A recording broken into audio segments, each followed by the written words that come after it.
9 things I wish I would have known about college. Now, I'm gonna cut straight to the cheese because we got a lot to get into. So, figure out if you want to go to college and does what you want to do in life require a college degree. Had I known beforehand that what I wanted to do in life would require a college degree, I would have already been in college by now. I would have already been in like my sophomore year, but since I didn't know what I wanted to do really, now I'm in this predicament where I'm in my freshman year instead of my sophomore year. So technically, I just wasted a year doing something that I didn't really want to do. So just kind of figure out whether or not what you want to do in life require a college degree. It's not saying that you really need to go to college. You know, many successful people haven't really didn't go to college or they even dropped out of high school, but we're not them. So the next thing is my second point. Research college life and how to maintain it. And, doing this will help you stay organized. Now, when I first went into college, I kind of figured out quickly that they don't tell you really anything. They don't really like give you like a little bit of guides or like nothing really. It's like you have to figure this stuff out on your own. So it's best if you do some research about college life, about like how to maintain the schedule, what is it that like you really need to do, how to really go about your day, like whether or not you're living on campus or you're doing online college. These are things that you have to look up beforehand. So that way you kind of know what you're getting yourself into. Otherwise, you're just going in blind and everything's going to be a surprise to you. So, my third point. Do your FAFSA application early. Now, I made the mistake of doing my FAFSA application late. And because of this, now I'm sort of in this predicament where I have loans. So now I have loans I have to pay back. And because I didn't really put in the right information and something else that happened, which will be on one of my other points, because of that, now I'm kind of, having to pay loans and I'm taking loans and then I'll end up having to pay it back. So it's it's not something that you want to do unless it's like, you can pay back the loans. So do your FAFSA application early. It's a race against the clock. Everyone tends to put in their FAFSA applications after the semester ends or when the new year is about to start. So do your FAFSA application early. It's just a better thing. Maintain a schedule for your classes. That's fourth. When you do, whether you're doing full time or part time, you need to maintain a schedule. Otherwise, you're gonna be kind of late to like your turning in homework assignments and whatnot. Now, I didn't really have this problem. It's something I pick up on real quick, but you kind of understand that if you're doing full time and you're doing like 4 classes, depending on your classes, you'll have a lot of assignments to do, especially if you're doing online classes, which I pretty much have to learn everything by myself. And so I would have to maintain a certain schedule, being able to put in some time for studying and doing this, that, and the third. So because of the fact that, my schedule was a bit off here and there, I didn't really have time for studying. So I kind of just had to learn what I could when I could. You can have 4 classes, but like your assignments will be for like the whole week. So you might have 2 assignments you have to do on Monday, 3 assignments you have to do on Tuesday, 1 or 2 assignments you have to do on Wednesday, third, you know what I'm saying?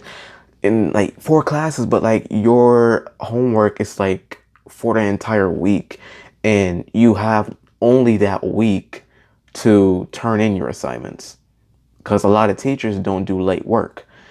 So this is why you need to just maintain a schedule. Had I known this beforehand, I probably would have just switched to part-time, but I have to learn that my first semester, so now I'm doing part-time. So it's something you want to know beforehand.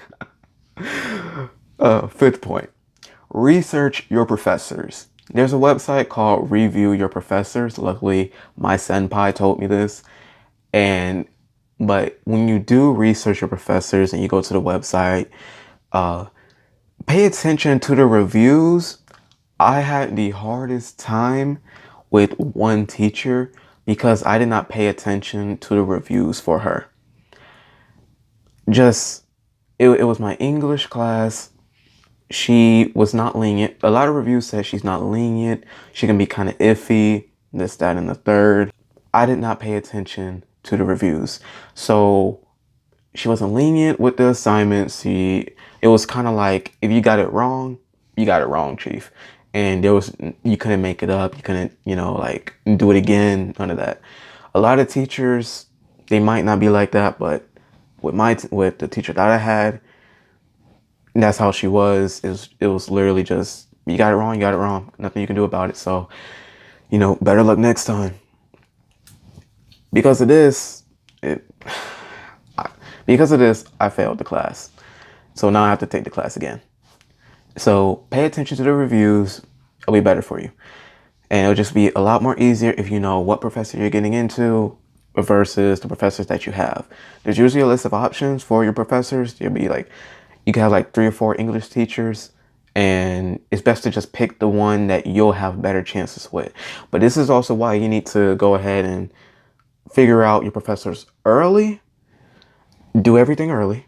So that way, because all the good professors will be taken.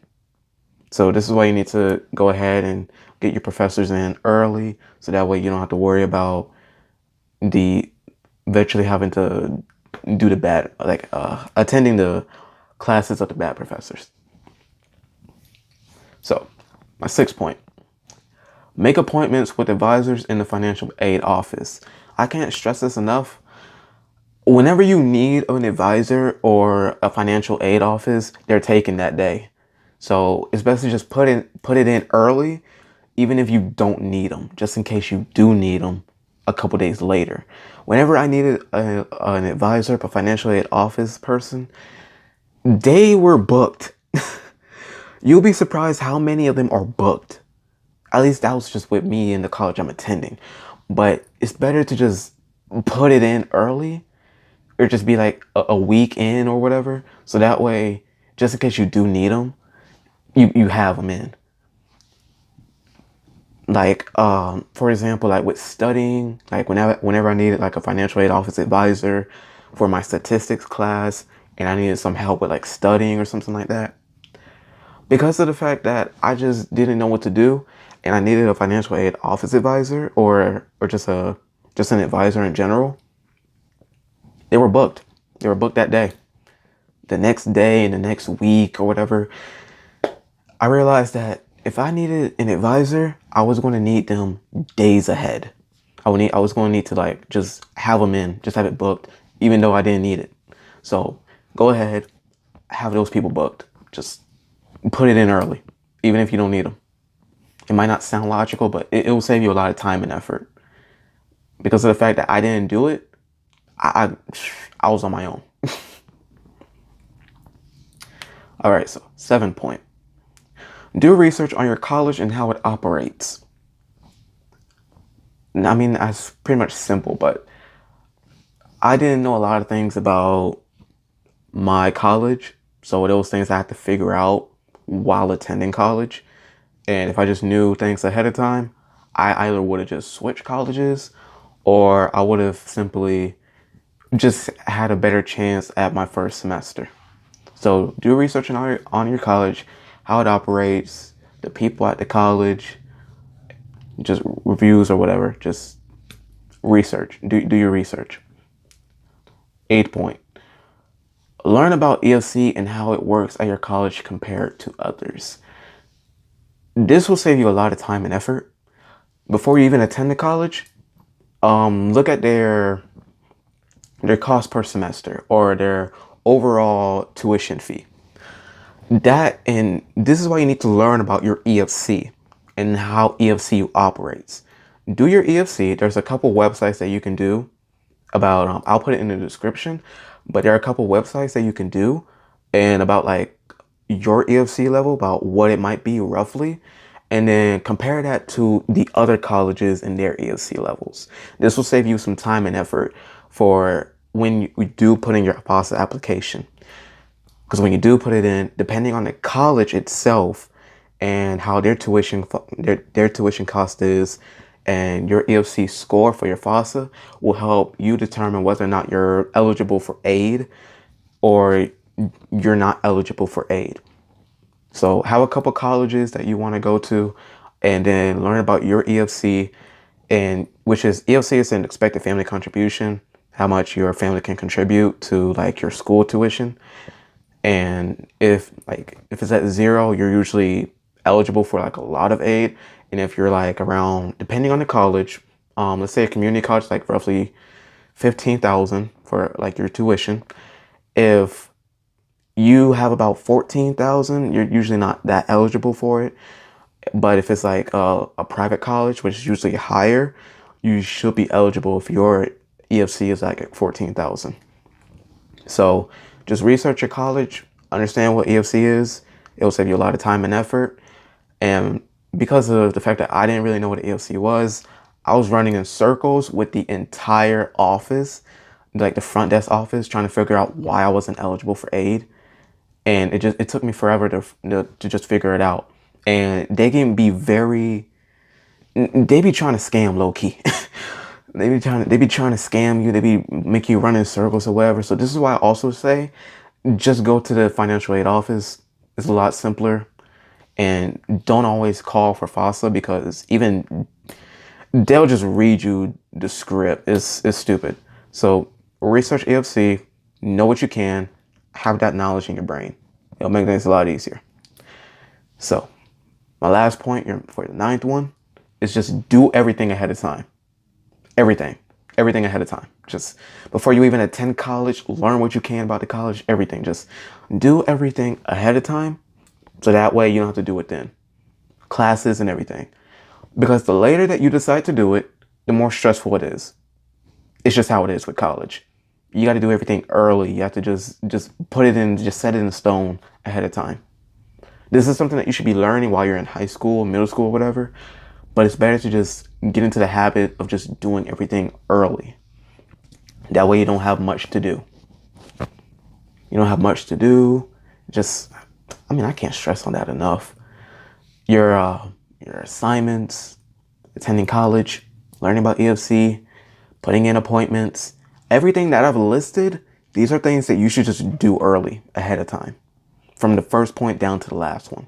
Just do everything early. It'll make your college life and your life so much easier. Because it was torture. It was torture for me my first semester. I did not know what the heck I was getting into. But that's it for this video. Hopefully that you learned something. Hopefully this advice helps you in your college life. And